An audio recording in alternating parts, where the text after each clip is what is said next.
Salut à tous et bienvenue dans ce premier live Musician Care. J'espère que ce sera une belle opportunité pour un grand nombre de kinés, de soignants, de musiciens, pour à la fois mieux comprendre les problématiques propres aux musiciens, mais aussi mieux comprendre les enjeux de la performance du musicien. Allez, c'est parti. Je vais donc commencer à vous présenter un petit peu le contenu de ces formations. On y va donc. Musician Care, en fait, Musician Care, ça regroupe trois concepts. Un gros concept Musician Care qui en contient deux autres. Vous avez d'un côté, et j'y tiens beaucoup, Rocking Care, et dans un second temps, Musician Achievement. Je vais vous parler un petit peu de tout ça. Euh, Pourquoi plusieurs concepts dans un seul, si je puis dire? Tout simplement parce que je me suis rendu compte avec l'expérience que le vocabulaire, la mise en pratique, les notions abordées vont être relativement différentes en fonction du milieu, du registre musical à fréquenter. Et eh bien, c'est vrai, je le reconnais, je ne vais pas forcément parler de la même façon à un guitariste dans le rock ou dans le métal et à un violoniste dans un orchestre symphonique, par exemple. Je trouvais intéressant de scinder le concept musician care en plusieurs parties en fonction des affinités de registres musicaux, notamment. Parce que les problématiques sont souvent les mêmes, certes, mais on va les aborder un peu différemment en fonction. Et puis, mine de rien, les réseaux de communication, la façon de parler à certains musiciens et à d'autres, ma foi, sera plus ou moins efficace en fonction du canal de communication que vous allez utiliser. Voilà. Pour commencer avec Rocking Care notamment, eh bien, il y a une chaîne YouTube qui existe maintenant depuis 3 mois, que j'ai créé sous l'impulsion du magazine Guitare Extrême, pour lequel je crée tous les mois une rubrique, un article avec Ludovic Egras, le rédac-chef du magazine. Et en accompagnement de cette rubrique, eh bien, j'ai aussi créé une chaîne YouTube avec des vidéos pédagogiques sur les problématiques du guitariste. Alors je les rends suffisamment universelles pour que ces problématiques et les réponses que j'apporte aux problématiques des musiciens concernent l'ensemble des musiciens et que chacun puisse s'y retrouver, même s'il ne joue pas de la guitare, mais plutôt du violon, de la trompette, etc. Voilà. Donc Rocking Care, c'est à la base plutôt une chaîne YouTube, une page Facebook également, que je vous invite à aller visiter pour voir un petit peu ces vidéos pédagogiques que j'essaie de rendre animées, ludiques, voilà. Avec un esprit un peu rock'n'roll qui me correspond. Et il y en a vraiment pour tout le monde. Rocking Care, ce sera un petit peu plus tard aussi des sessions de formation dédiées aux musiciens de musique actuelle, mais j'ai quelques petites surprises à ce sujet-là dans les semaines à venir. Je les garde pour le moment et on aura peut-être l'occasion d'en rediscuter. Également, vous avez Musician Achievement, qui est un programme de formation dédié aux musiciens d'orchestre principalement, et notamment dans la préparation des concours d'orchestre. Pour les moins aguerris sur ces sujets-là, sachez que les concours d'orchestre pour se faire embaucher en fait par un orchestre de musique classique français, un orchestre national, les places sont très chères, il y a beaucoup de concurrence. J'ai l'impression encore plus depuis ces dernières années et depuis la situation actuelle. Et un concours d'orchestre, ça se prépare et ça se prépare minutieusement, pardon. Je pense que dans cette recherche de perfection, de travail minutieux dans ces situations, les musiciens ne sont pas assez entourés, pas assez accompagnés. Ça commence à venir, mais c'est encore trop léger. Et un musicien qui prépare un concours d'orchestre, c'est comme un sportif qui prépare les Jeux Olympiques. Sauf que le sportif, lui, il a tout le côté prépa physique autour de lui qui l'accompagne et qui est déterminant, et j'en suis sûr, dans le résultat de ses performances sportives. Et bien ce programme-là, Musician Achievement, c'est vraiment une proposition d'accompagnement physique en termes d'échauffement, de préparation physique, de récupération, mais aussi en termes de gestuelle et de posture autour du programme attitrés à chaque concours. C'est ça qui est très intéressant et c'est quelque chose que je fais déjà depuis quelques mois avec plusieurs musiciens. Cette préparation de concours d'orchestre, elle a vraiment une vertu, certes physique, mais aussi artistique, dans le sens où le musicien va, à mes côtés, travailler sur certains aspects gestuels de l'instrument et toute la communication corporelle qui peut en découler. Quand vous arrivez face à un jury avec une gestuelle réfléchie, une gestuelle maîtrisée en amont, qui sera forcément beaucoup moins parasité par le stress scénique ou le trac, eh bien vous allez pouvoir dégager, outre le son en lui-même, une expression artistique, une expression corporelle qui va jouer en votre faveur. C'est donc tout le programme de ce concept Musician Achievement. J'aurai aussi l'occasion de vous en reparler un petit peu plus tard probablement. Je vous encourage, si vous êtes musicien et que vous envisagez de travailler en orchestre, de creuser un peu la question, parce que c'est quelque chose qui est assez déterminant et qui pour le coup fonctionne avec les musiciens avec qui j'ai pu travailler. Voilà.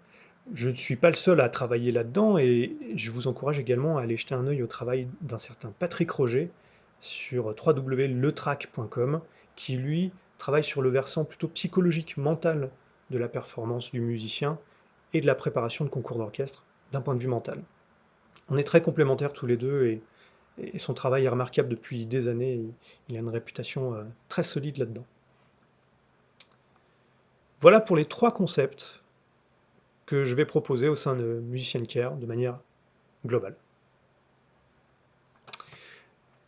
Le fond de ce concept, c'est la gestuelle et la posture physiologique du musicien. C'est une notion essentielle et qui est encore trop peu abordée dans les écoles de musique, dans les conservatoires, et même plus tard dans les grandes écoles qui préparent les musiciens à une professionnalisation. Qu'est-ce que j'entends par gestuelle physiologique du musicien? Eh bien, c'est simplement le lien entre le fonctionnement normal du corps humain et l'utilisation d'un instrument de musique. Là où dans les conservatoires, les écoles, vous allez avoir surtout un travail instrumental, de technique instrumentale, sans forcément de lien avec la physiologie humaine, c'est-à-dire de quelle manière le corps, les doigts, les mains, les épaules, doivent travailler pour éviter toute blessure, certes, mais aussi pour arriver à un son plus qualitatif et à des performances plus intéressantes en termes de précision et d'endurance. Le fond de commerce, si je puis dire, de Musician Care, c'est ça, la gestuelle physiologique du musicien. Mes conférences sur le sujet, je les commence toujours de la même manière, quand j'ai face à moi des musiciens aguerris. Je ne suis jamais là face à un musicien pour lui apprendre à jouer de son propre instrument, mais en vérité, je suis plutôt là pour lui apprendre à jouer avec son propre corps. Parce que c'est cela ma spécialité. C'est pas la musique finalement, c'est l'utilisation physiologique du corps humain.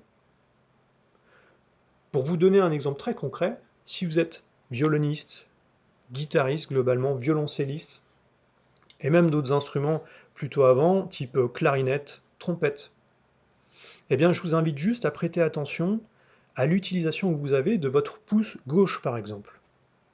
Et sur beaucoup d'instruments, lorsque ça n'est pas travaillé spécifiquement, vous allez avoir l'utilisation du pouce gauche en hyperextension, c'est-à-dire dans le sens inverse de la flexion. Très souvent, derrière le manche de la guitare, vous allez avoir le pouce qui se retrouve complètement dans cette position-là en hyperextension. Dans mes conférences, je vais vous expliquer que la gestuelle physiologique, globalement, elle va plutôt aller dans le sens d'une pince, c'est-à-dire d'une flexion du pouce pour recréer la pince fonctionnelle avec les doigts longs, les doigts d'en face. Et il est très rare, dans des situations du quotidien, de se retrouver à devoir utiliser le pouce en hyperextension. Ça peut provoquer beaucoup de problématiques de traumatismes musculo-squelettiques que d'utiliser un ensemble d'articulations en dehors de ses capacités physiologiques fonctionnelles. C'est un exemple parmi tant d'autres, donc un musicien qui se présente par exemple avec une épicondylite, une tendinite de l'avant-bras, du bras gauche, c'est l'une des premières choses que je vais regarder, la façon dont il utilise ce pouce et la direction de la gestuelle physiologique va m'encourager à le motiver à changer cette posture en hyperextension pour aller vers quelque chose d'un petit peu plus fonctionnel avec une légère flexion du pouce. Voilà l'idée de gestuelle physiologique qui, bien sûr, parlera forcément à mes confrères dans cette vidéo, puisqu'elle est également, surtout, destinée à mes collègues soignants, mes confrères kinés, qui souhaiteraient se former à ces problématiques physiques du musicien. Mais pour toutes les autres personnes présentes ce soir, c'est important pour moi de vous faire prendre conscience que l'utilisation d'un instrument n'est rarement en fait vraiment physiologique, et que ça nécessite un vrai travail sur le corps, un vrai travail sur la gestuelle, l'utilisation du corps avant l'utilisation de l'instrument. Pour me présenter très rapidement, moi c'est Xavier Malamassi, je suis kinésithérapeute depuis 2010 et je suis musicien depuis un petit peu plus de 15 ans. J'ai joué très longtemps sur cet instrument juste à côté de moi, qui est maintenant à la retraite. Je suis bassiste donc et chanteur dans des groupes plutôt axés rock, variété. Et si je me suis intéressé à ces problématiques-là, ben, c'est que moi, en tant que musicien, moi-même, j'en ai connu certains aspects. Étant étudiant en kiné, j'ai voulu creuser un petit peu la question et je me suis rendu compte qu'il y avait déjà très peu de littérature sur le sujet et très peu de professionnels capables de prendre en charge les musiciens convenablement. J'ai fait de très belles rencontres dans ma carrière. J'ai pu avancer grâce à beaucoup de lectures, mais aussi beaucoup de ces fameuses rencontres qui m'ont permis d'avancer dans mes compétences, cette expertise que je vous propose aujourd'hui. Et j'ai moi-même extrapolé ce que j'ai pu trouver dans les formations que j'ai suivies et dans la littérature, toutes ces connaissances qui étaient essentiellement dédiées à la musique classique, pour la transférer, l'extrapoler sur les problématiques en musique actuelle. Et à vrai dire, là, il y a quasi tout à faire dans ce secteur-là. C'est l'un de mes objectifs pour la suite, développer l'aspect pédagogique de la gestuelle physiologique dans les musiques actuelles, entre autres bien sûr. Ça fait un peu plus de 10 ans donc maintenant que je travaille auprès de musiciens, et j'ai eu la chance de rencontrer beaucoup, je pense plus d'un millier aisément, oui, de tout niveau, de tout registre, en cabinet, en conservatoire, en orchestre, en studio, en concert, en festival. J'ai arpenté pas mal de lieux pour rencontrer les musiciens et les soigner. Et véritablement, c'est quelque chose qui m'a tant plu que j'ai décidé, à un moment donné, d'en faire mon métier au-delà de la kinésithérapie, au-delà du soin, et de devenir formateur. Gestes et postures du musicien, à la base, c'est le terme qui était utilisé. Maintenant, je parle plus de gestuelle physiologique du musicien. En cabinet, donc, et en dehors. Juste très rapidement, eh bien, vous montrer ce petit listing des grosses structures qui m'ont fait confiance jusque-là et avec qui, ben, pour la plupart, je travaille toujours. Des grands orchestres de musique classique nationaux. J'ai grand plaisir toujours à aller au sein de l'Opéra de Lyon, l'Orchestre national de Lyon, l'Orchestre national de Lille, avec qui j'ai commencé à travailler cette année, l'Orchestre de chambre Nouvelle-Aquitaine, et puis beaucoup de conservatoires, d'établissements supérieurs, les deux CNSM de Lyon et de Paris, qui sont les conservatoires, on va dire les conservateurs supérieurs qui professionnalisent au mieux les musiciens qui souhaitent devenir professionnels, et puis beaucoup d'écoles, beaucoup d'institutions de formation, etc. En tout, une quarantaine d'entreprises ou d'écoles ont déjà collaboré avec moi et avec grand plaisir depuis toutes ces années. Maintenant, parlons concret. On va parler des niveaux de formation que je vais proposer aux soignants et aux musiciens. À vrai dire, je vais surtout parler des formations pour les kinésithérapeutes qui s'ouvrent aux autres soignants, mais pour l'instant, la priorité est plutôt donnée aux kinésithérapeutes dans ma proposition de formation.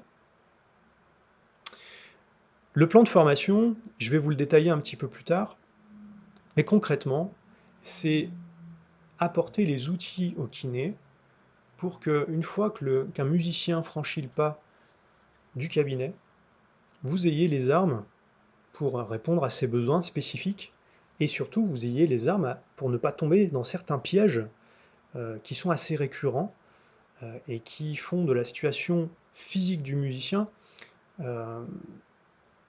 une problématique de plus en plus sérieuse, une problématique qui met de plus en plus en cause son avenir professionnel. L'exemple typique, c'est la notion de tendinite et de syndrome de surmenage, overuse syndrome en anglais.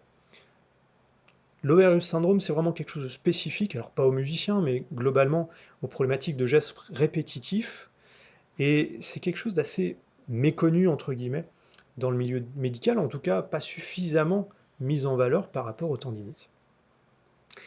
Les grosses problématiques des musiciens, pour beaucoup, viennent de cette comparaison, ou en tout cas cette tendance à utiliser tout de suite le terme de tendinite quand un musicien se présente face à son médecin généraliste ou à un kiné, alors qu'on est en fait face à un syndrome de surmenage. Et il se trouve que le traitement et l'attitude à avoir n'est pas du tout la même.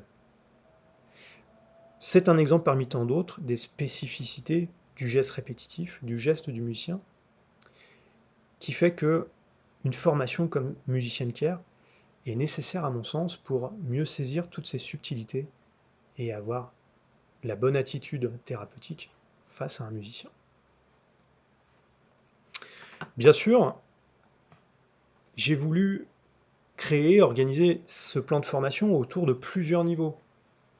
Parce que je peux bien imaginer que certains d'entre vous auront le souhait de découvrir cette approche thérapeutique, mais seulement de la découvrir, et d'autres peut-être de développer véritablement cette patientèle et cette spécialisation jusqu'à un point relativement important.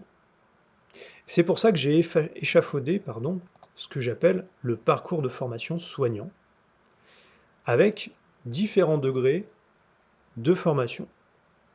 Chaque petit symbole représente une session de formation. Le niveau est caractérisé par le nombre d'étoiles, évidemment, que j'ai inscrit autour de chaque petit logo.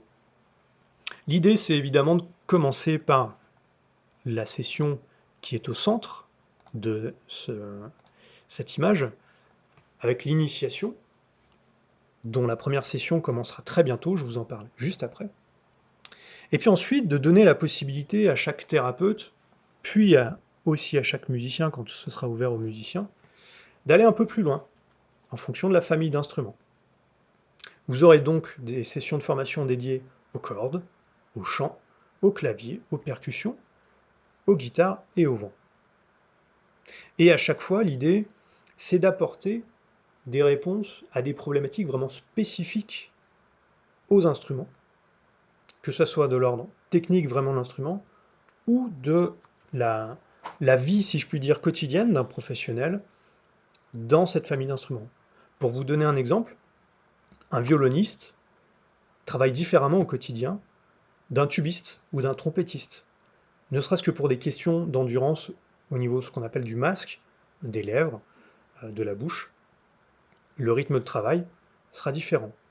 Le rythme est aussi différent vis-à-vis des exigences différentes des répertoires joués par les orchestres, etc., etc. Donc chaque famille d'instruments va avoir ses spécificités qui, à mon sens, nécessitaient une organisation de ce plan de formation en fonction de ces familles d'instruments. Et puis, les petites parties en 3 étoiles, j'ai envie de dire, ça c'est la cerise sur le gâteau. Ce sont des formations spécifiques sur chaque instrument qui viendront plus tard avec, on va dire, des choses assez motivantes, c'est-à-dire la rencontre avec des artistes de très haut vol pendant ces sessions-là, mais j'aurai l'occasion de revenir sur la question. Le contenu des formations, et on commence avec l'initiation, le niveau 1, celui que je vous présente parce qu'il y a une session qui arrive très bientôt.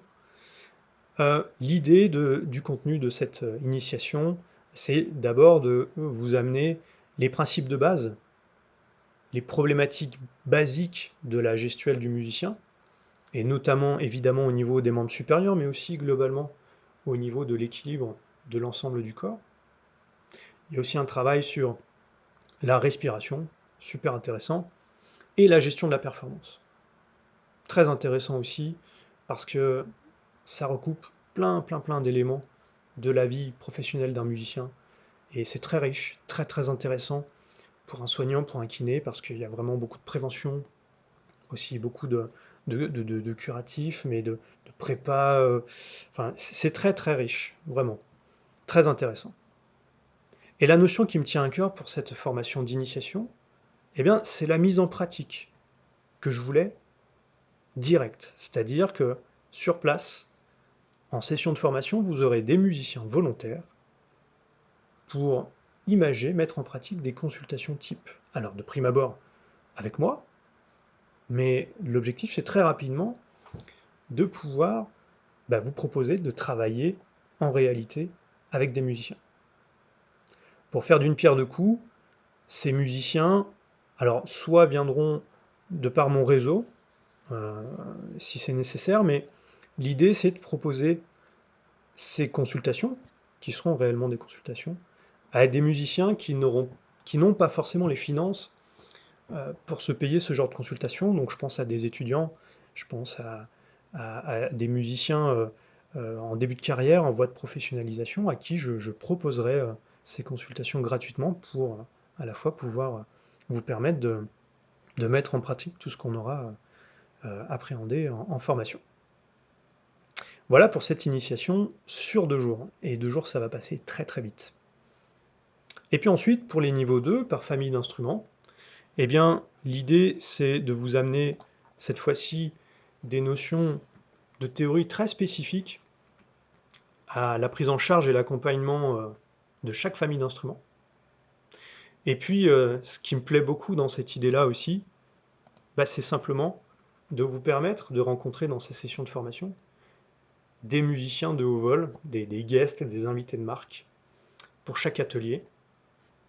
Pour vous donner une idée, parce que c'est déjà plus ou moins dans les tuyaux, si je puis dire, pour les cordes, il est très probable que l'on puisse euh, avoir le plaisir et la présence d'un violon solo d'un grand orchestre national français qui viendrait quelques heures pour vous expliquer sa vision à lui de l'instrument, vous expliquer aussi le fond de la vie d'un violoniste, le vocabulaire autour de l'instrument, etc. Parce que ça, c'est vraiment important pour un musicien. Pour créer ce climat de confiance avec un musicien, j'ai vraiment le sentiment que le vocabulaire, la façon dont vous amenez vos questions est primordial. Le musicien, il a besoin, comme tout autre public, je pense, d'avoir la sensation que vous maîtrisez le sujet. Et ça passe par le vocabulaire, par des connaissances sur la vie d'un musicien.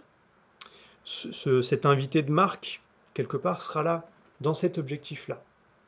Que vous ayez un discours d'un éminent musicien qui puisse vous donner des infos qui sont plus intéressantes dans sa bouche que dans la mienne, moi, le kiné formateur, mais musicien amateur. Donc ça, c'est quelque chose, j'y tiens énormément. Pour chaque session niveau 2, l'objectif est d'avoir un invité de marque pour chaque atelier, et c'est plutôt bien parti. Il y a des noms très sympathiques qui, petit à petit, font leur chemin dans mon programme de formation. Ce que vous apprendrez concrètement dans tout ce programme, pour ce qui est du niveau 1, eh bien, j'ai pas du tout en fait la prétention de vous apprendre votre propre métier, notre métier. Ce que je vais vous proposer, c'est des petits ajustements de votre approche thérapeutique vis-à-vis des musiciens. C'est d'éviter de tomber dans certains pièges dans votre bilan kiné, dans votre bilan de soignant. C'est de repérer les petites anomalies les plus basiques, mais qui sont souvent, très très souvent, la source de problématiques physiques du musicien, ça va jamais vraiment chercher bien loin, sauf cas exceptionnel.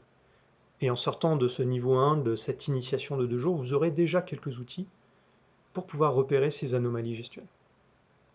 Vous aurez aussi quelques outils pour proposer des corrections gestuelles simples, mais qui peuvent déjà avoir un effet très intéressant et surtout motivant, stimulant, rassurant pour le musicien.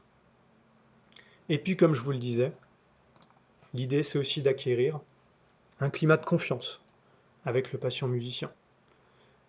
Un ensemble de choses que vous allez pouvoir utiliser sur le terrain pour mieux appréhender les réalités de la vie, du quotidien d'un musicien professionnel ou d'un grand étudiant. Ce que j'appelle un grand étudiant, c'est l'étudiant qui s'oriente vers une professionnalisation. Ça en fait en 2 jours, hein, mais j'ai toute confiance et je pense que vous ressortirez de ces 2 jours de formation avec tout ça.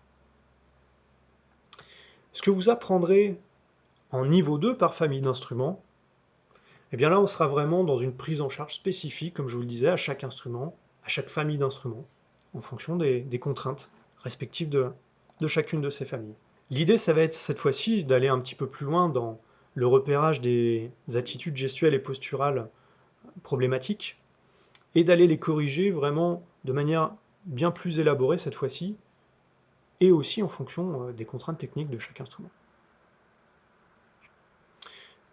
Comme je vous l'ai dit, et c'est souligné juste en bas, ce qui est essentiel pour moi aussi, c'est que vous ressortiez de ces formations avec une réelle compréhension des problématiques de terrain avec un musicien d'exception, un invité spécial à chaque fois.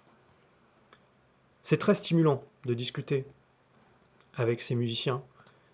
C'est des moments qu'on n'oublie pas en tant que thérapeute, quand on a l'occasion de discuter avec ces gens-là, parce que leur expérience et puis toujours leur charisme fait que ça vous permet d'avoir une empreinte presque indélébile dans l'apprentissage des notions que vous allez avoir à apprendre dans ce type de formation. La première session de formation musicienne care, ben c'est pour bientôt en fait, hein. C'est pour très très très bientôt. C'est pour le 25 et 26 septembre prochain à Lyon. Et jusqu'à nouvel ordre, les formations musiciennes care auront lieu dans la résidence Bellambra Villemanzy à Lyon, dans le premier. C'est un endroit vraiment chouette euh, parce que on est en plein Lyon, on est juste au-dessus des terreaux, pas très loin de l'opéra. On a une vue imprenable sur Lyon. Et puis on a des conditions de travail qui sont vraiment super. Tout est fait pour que tout se passe bien. On est au calme, on a de l'espace. On a un hôtel qui peut également, si vous venez de loin, vous proposer des tarifs préférentiels pour les nuitées. Et puis pour faire un petit peu de tourisme ou pour profiter un petit peu des soirées, on est en plein milieu de Lyon, entre Croix-Rousse et Terreau. C'est super sympa. Voilà. L'idée, c'est d'avoir 7 heures de formation par jour pour sortir de chaque session avec 14 heures d'enseignement. C'est assez dense, mais je ne doute pas que ça sera suffisamment riche pour que vous en ressortiez, je l'espère, satisfait. Au niveau du tarif, on est à 790 € par session de formation, donc 790 € les 2 jours. On m'a souvent posé la question, pas de prise en charge FIFPL, DPC, ni CPF. On est vraiment dans des formations de niche, entre guillemets, où c'est assez difficile de se faire référencer pour bénéficier d'aide à ce niveau-là. Bien sûr, hein, je ne suis pas très objectif, mais pour moi, le jeu en vaut vraiment la chandelle. Et puis, imaginez que ça va très vite être rentabilisé avec des consultations musiciens, parce que on en manque cruellement de thérapeutes hein, capables de prendre en charge des musiciens. Et une fois que vous êtes dans le réseau Musician Care, vous allez vite avoir du travail par mon biais, parce que j'y tiens, je vous aiderai, j'ai déjà un réseau, euh, on va tous s'entraider et vous aurez du travail très rapidement. Donc les 800 € pour arrondir, je vous garantis que C'est pas de l'argent que vous allez jeter par les fenêtres et ce sera très vite rentabilisé parce que la demande est énorme. Voilà, j'en ai terminé avec ce webinaire. Je vous laisse donc mes coordonnées juste ici. N'hésitez pas à aimer les pages Facebook respectives de Musician Care et Rocking Care. Vous pouvez aussi vous abonner à la chaîne YouTube de Rocking Care si vous avez envie de suivre un petit peu le contenu pédagogique que, que j'y mets tous les mois. Et puis, si vous voulez plus de renseignements, n'hésitez pas à aller faire un tour sur www.kiné-musicien au pluriel.fr. Vous allez retrouver toutes ces informations-là. Vous avez aussi le formulaire de contact avec lequel vous pouvez me joindre, ou également sur Facebook. Je vous ai remis à droite la petite affiche, le petit flyer de la première session, 25 et 26 septembre prochain, pour les kinés. J'espère vous y voir nombreux. J'ai beaucoup d'enthousiasme à l'idée de commencer, beaucoup d'enthousiasme à l'idée de vous rencontrer, et aussi quelque part d'avoir vos retours sur cette formation. J'espère que ça vous plaira, et d'ici là, mais je vous souhaite une très bonne rentrée à tous, du courage, et à très vite. Salut!